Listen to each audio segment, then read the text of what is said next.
नमस्कार दोस्तों, हमारे YouTube चैनल बुक्स प्ले में आपका स्वागत है।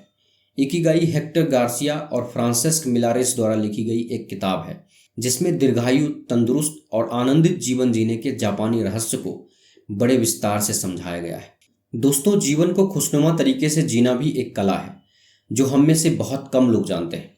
और जापान एक ऐसा देश है जहां लोग हर काम को खुशी से करते हैं और उन्हें पता होता है कि उनके जीवन का उद्देश्य क्या है। लेकिन क्या आप जानते हैं आपके जीवन का उद्देश्य क्या है? कैसे आप अपनी लाइफ का पर्पस जान सकते हैं? ऐसे क्या तरीके हैं जिन्हें अपनाकर आप भी अपने जीवन के असल लक्ष्य और सपनों को पूरा कर सकते हैं? दोस्तों, ये वीडियो का 5वां पार्ट है। इस वीडियो के बाकी सभी पार्ट्स का लिंक नीचे डिस्क्रिप्शन में दे दिया हूँ। इस वीडियो को देखने के बाद आप बाकी पार्ट्स को जरूर देखें। तो चलिए शुरू करते हैं।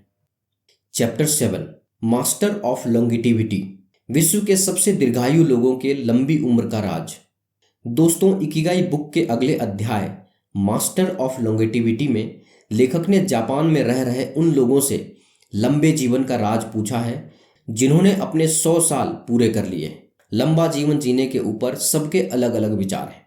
चलिए जानते हैं कि आप इतना लंबा जीवन कैसे जी सके के प्रश्न पर सभी ने क्या कहा। मिसाओ ओकावा 117 साल। इनका कहना है कि सिर्फ खाओ और सो, आपको आराम की कला आनी चाहिए। मारिया कोपोविला 116 साल। मैं नहीं जानती कि एक लंबे जीवन का राज क्या है, बस मैं इतना कहूंगी कि मैंने जीवन में कभी मांस नहीं खाया। जेनी कालमेंट 122 साल। मुझे कुछ नहीं दिखता, अच्छे से सुनाई नहीं देता, मुझे सब कुछ बुरा लगता है, लेकिन सब कुछ अच्छा है, उन्होंने अपने 120वें जन्मदिन पर कहा था। इससे लेखक कहते हैं कि उनके लंबे जीवन का राज उनका हास्यवृत्ति यानी सेंस ऑफ ह्यूमर था।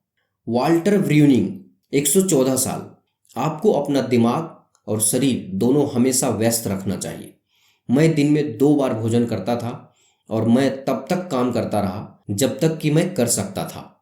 अलेक्जेंडर इमिच 111 साल। मैंने जीवन में कभी शराब को हाथ नहीं लगाई। पूरी दुनिया में लगभग 350 से 400 लोग ऐसे हैं जिनकी उम्र 110 साल से ज़्यादा है और ऐसे लोगों की संख्या सबसे ज़्यादा जापान में है। इकिगाई बुक के इस अध्याय में यह बताया गया है कि दीर्घायु लोगों का अपने जीवन के बारे में क्या कहना है। आखिर ऐसे कौन से तरीके हैं जिनका प्रयोग करके लंबी आयु प्राप्त की जा सकती है।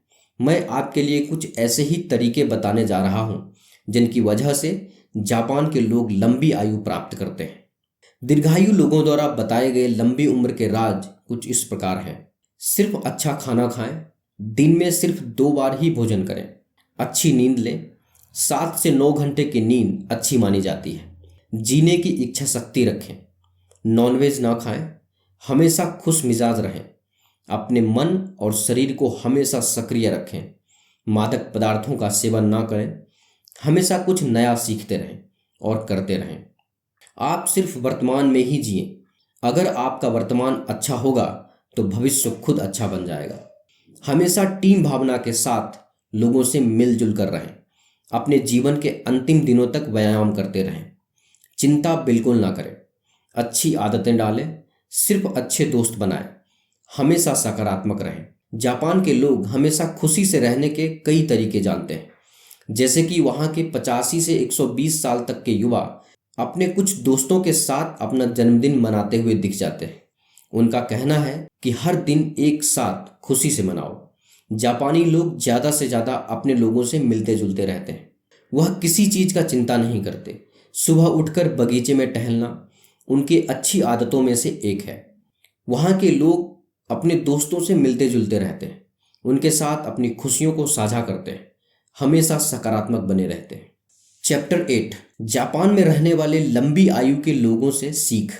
इकिगाई बुक के 6ठे अध्याय में लेखक ने जापान के कुनिगामी डिस्ट्रिक्ट के एक गांव ओगिमी का जिक्र किया है। वे यहाँ मुख्य रूप से लंबी आयु जी रहे लोगों के रहन सहन, खान पान, क्रियाकलाप, धार्मिक और सांस्कृतिक दृष्टिकोण को समझने और परखने आए थे। अध्याय के शुरुआत में आप पाएंगे कि लेखक ओगिमी पहुंचते हैं और ढेरों आयोजनों में भाग लेते हैं। ओगिमी में मिली एक 88 साल की महिला युकी से लेखक रेस्तरां में ढेर सारी बातें करते हैं। बातें करते हुए युकी लेखक को बताती है कि लंबा जीवन जीने का राज भोजन नहीं है। उनके हिसाब से यह बहुत ही कम महत्व रखता है। लंबा जीवन जीने का राज है मुस्कुराना और अच्छा समय बिताना। आगे आप पाएंगे कि किताब के लेखक ढेरों प्रकार के क्रियाकलापों में शामिल हो रहे हैं और ढेर सारी बातें होती हैं। इन सभी बातों में मुख्य विषय खुश रहना ही लंबा जीवन है निकलकर सामने आता है। लेखक ने काफी समय वहां के लोगों के इंटरव्यूज लेते हुए बिताए। इंटरव्यू की कुछ मुख्य बातें निकलकर सामने आती है जो जीवन के सिद्धांत, उद्देश्य और लंबे जीवन के बारे में होती है। पहला, चिंता ना करें। लंबी आयु का राज है चिंता ना करना, मन से सदा युवा रहना और मन को कभी भी बूढ़ा ना होने देना, खुले मन से और हंसते हंसते सामने आए इंसान का स्वागत करना। दूसरा, अच्छी आदतें। यहाँ के लोग सुबह सुबह उठते हैं और अधिकांश लोग अपने ही बगीचे में फल और सब्जियां उगाते हैं। लोग सुबह उठकर हल्का सा व्यायाम करते हैं। यहाँ के लोग हर एक चीज को थोड़ा थोड़ा खाते हैं, रोज व्यायाम करते हैं, खूब सारे फल और सब्जियां खाते हैं और लगातार अपने इकिगाई के हिसाब से काम करते रहते हैं। तीसरा, अपनी दोस्ती को रोज सींचे। यहाँ के लोग अपने दोस्तों से रोज मिलते हैं और गपशप करते हैं। दोस्तों के साथ रहना ही कई लोगों का इकिगाई है। अपने पसंद के लोगों के साथ बातचीत करना यहाँ के लोगों की लंबी उम्र का राज है, ऐसा वो बताते हैं। चौथा, आराम से जिए। यहाँ के लोगों का कहना है कि अगर आप जल्दबाजी नहीं करेंगे तो यकीनन लंबी आयु पाएंगे। किसी भी काम को अपने ऊपर हावी नहीं होने देना है, यही सबसे अच्छी बात है। छोटी छोटी चीजों में भी आनंद लेने की कला सीखना है। पांचवा, सकारात्मक बने। यहाँ के लोग हमेशा सकारात्मक जीवन जीते हैं, दिन भर हंसते रहते हैं और लोगों को भी हंसाते रहते हैं। समाज से उन्होंने जो भी प्राप्त किया है उसे वापस देने की हमेशा कोशिश करते रहते हैं। Chapter 9, the ikigai diet. कम खाएं, भरपूर जिए। दोस्तों, वर्ल्ड हेल्थ ऑर्गेनाइजेशन WHO के अनुसार पूरी दुनिया में सबसे ज्यादा लाइफ एक्सपेक्टेंसी जापान में ही है। दूसरी तरफ ओकिनावा की लाइफ एक्सपेक्टेंसी जापान देश के औसत से भी बहुत ज्यादा है।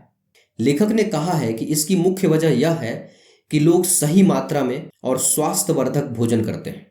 दोस्तों, सही मात्रा में और सही प्रकार का भोजन हमारे दिल, दिमाग और शरीर को स्वस्थ रखता है। हम जापान के लोगों के दीर्घायु होने के कुछ राज पहले ही बता चुके हैं। इस अध्याय में हम बात करेंगे जापान के लोगों के साथ खाद्य संस्कृति के बारे में। आखिर जापान के लोग ऐसा क्या खाते हैं जिसकी वजह से वे लंबी आयु तक जीते हैं। आप कितना खाते हैं इससे भी ज़्यादा महत्वपूर्ण है कि आप क्या खाते हैं। इसीलिए जो भी खा रहे हैं वह पौष्टिक होना चाहिए। ओकिनावा राज्य के लोग काफ़ी विविधतापूर्ण खाना खाते हैं जिसमें सब्जियों की मात्रा ज़्यादा होती है। भोजन में यह विविधता उनकी लंबी आयु का राज हो सकता है। ओकिनावा में लंबी आयु के लोगों का सर्वेक्षण किया गया जिससे पता चला कि वे 206 प्रकार के पदार्थ का सेवन करते हैं जिसमें कई मसाले भी शामिल हैं।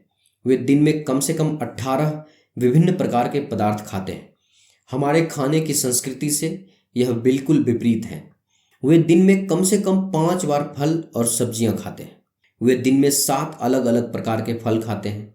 ओकिनावा पर एक रिसर्च किया गया था जिसके कंक्लूजन्स हैं, हार्ट अटैक से मौत होने की संभावना ओकिनावा में सबसे कम है। इसकी मुख्य वजह है उनकी खाद्य संस्कृति। यहाँ के लोग ढेरों प्रकार की सब्जियां, फल इत्यादि खाते हैं जिससे उनके शरीर को हर तरह का विटामिन मिलता रहता है। यहाँ के लोग 5 अलग अलग तरह की सब्जियां और फल खाते हैं। ओकिनावा का मुख्य भोजन सफ़ेद चावल है। लोग चीनी खाने से परहेज करते हैं। ओकिनावा के निवासी प्रतिदिन सिर्फ 7 ग्राम नमक का सेवन ही करते हैं। यहाँ के निवासी हफ्ते में 3 दिन मछली का सेवन करते हैं। जापान के ओकिनावा आइलैंड के लोगों के द्वारा प्रत्येक दिन अपने खाने में 15 ऐसे पदार्थों का प्रयोग किया जाता है जिनमें कुदरती एंटीऑक्सीडेंट पाए जाते हैं, जैसे टोफू, सोया या दूध से बना पनीर, मिसो, सोया को फर्मेंट करके बनाया जाता है, टूना मछली, गाजर, शकरकंद, गोभी, प्याज, करेला, काली मिर्च, कोम्बू एक समुद्री वनस्पति, नोरी समुद्री शैवाल, हेचिमा ककड़ी जैसा पदार्थ, सोयाबीन कच्चा और उबला हुआ, सेम्पिन चा जैस्मिन की चाय। ओकिनावा आइलैंड के लोग मीठे पकवान और चॉकलेट आदि का बहुत कम प्रयोग करते हैं। आपको बता दें कि जापान का ओकिनावा आइलैंड पर ट्रेन और कार नहीं चलती है। यहाँ के लोग केवल साइकिल से या पैदल ही यात्रा करते हैं। 80% का राज, हारा हाचीबू। आपको ज़्यादातर वही भोजन करना चाहिए जिसमें न्यूट्रिएंट वैल्यू ज़्यादा हो, ताकि आप लंबा और सेहतमंद जीवन जी सकें। इसके अलावा अगर आप हफ्ते में एक दिन उपवास रखते हैं तो यह भी आपके पाचन तंत्र के लिए अच्छा होता है। जापान में खाना खाने से पहले लोग एक कहावत का प्रयोग करते हैं, वह है हारा हाचीबू, जिसका अर्थ है उतना ही खाइए जिससे आपका पेट 80% तक भरा रहे। कम खाना खाने से हमारा शरीर सक्रिय और स्वस्थ रहता है और इससे खाने को पचाने में भी शरीर की कम ऊर्जा लगती है। साथ ही यह बिना वजह बढ़ने वाले ऑक्सीडेशन की प्रक्रिया को भी कम करती है। अगर हम रोज बहुत ही ज़्यादा मात्रा में कैलोरीज लेंगे तो हम सुस्त हो जाएंगे और हमारा ज़्यादातर ऊर्जा उस कैलोरी को पचाने में खर्च होगा। इसीलिए कम मात्रा में खाना खाएं और स्वस्थ रहें। जापान के लोग कभी भी ओवर ईटिंग नहीं करते। जापान में लोग छोटी छोटी थालियों में खाना देते हैं। इसी वजह से वहाँ के लोग कम खाना खाते हैं। होटलों में 4 छोटी छोटी थालियाँ और एक उससे थोड़ी बड़ी थाली, कुल 5 थालियाँ होती हैं। जब आप 5 थाली देखते हैं तो ऐसा लगता है कि आप भरपेट खाना खाने वाले हैं, लेकिन जब आप खाना खत्म करते हैं तो आपको पता चलता है कि आपने कम खाया है। इसलिए वहाँ जरा भी ओबेसिटी नहीं है। वे लोग स्लिम, ट्रिम और स्वस्थ रहते हैं। कम खाने से उनकी डाइजेस्टिव पावर बढ़ जाती है, जिससे वे भोजन को अच्छे से पचा लेते हैं। सेम्पिन चा का राज। ओकिनावा के लोग सेम्पिन चा पीते हैं, जो ग्रीन टी और जैस्मिन के फूलों के मिक्सचर से बनाया जाता है। इस चाय को पीने के काफ़ी ज़्यादा फायदे हैं, जैसे खून में कोलेस्ट्रॉल की मात्रा घट जाती है, रोग प्रतिरोधक क्षमता बढ़ जाती है, तनाव कम होता है और हार्ट अटैक होने की संभावना कम हो जाती है। ग्रीन टी का राज। इस चाय की शुरुआत सबसे पहले चीन में हुई थी। स्टडी से पता चला है कि इस चाय का लंबी उम्र पाने के लिए प्रयोग किया जाता है। जापान के लोग ऐसी डाइट लेते हैं जिसमें एंटीऑक्सीडेंट बहुत ज़्यादा होते हैं। एंटीऑक्सीडेंट का एक बहुत बड़ा सोर्स ग्रीन टी है। जापान के लोग बहुत ज़्यादा ग्रीन टी पीते हैं। एंटीऑक्सीडेंट हमारे डीएनए को डैमेज से बचाता है, जिसकी वजह से बुढ़ापा नहीं आता। इसके अलावा भी इस चाय के काफ़ी सारे फायदे हैं, जैसे ग्रीन टी के सेवन से कोलेस्ट्रॉल नियंत्रित रहता है, ब्लड शुगर की मात्रा कम होती है, ब्लड सर्कुलेशन तेज होता है, हड्डियां मजबूत होती है, फ्लू से संरक्षण मिलता है, अल्ट्रावायलेट किरणों से होने वाले नुकसान से बचाती है, कुछ बैक्टीरिया के संक्रमण से बचाव होता है। सिकुवासा फल का राज। ग्रीन टी और जैस्मिन के फूलों के अलावा अध्याय में सिकुवासा की भी चर्चा की गई है। सिकुवासा नींबू की तरह ही एक खट्टा फल है। इसका जापान के ओकिनावा आइलैंड में सबसे ज़्यादा उत्पादन किया जाता है। इसमें उच्च मात्रा में नोबिलेटिन पाया जाता है, जो हमारे शरीर में एंटीऑक्सीडेंट का काम करता है।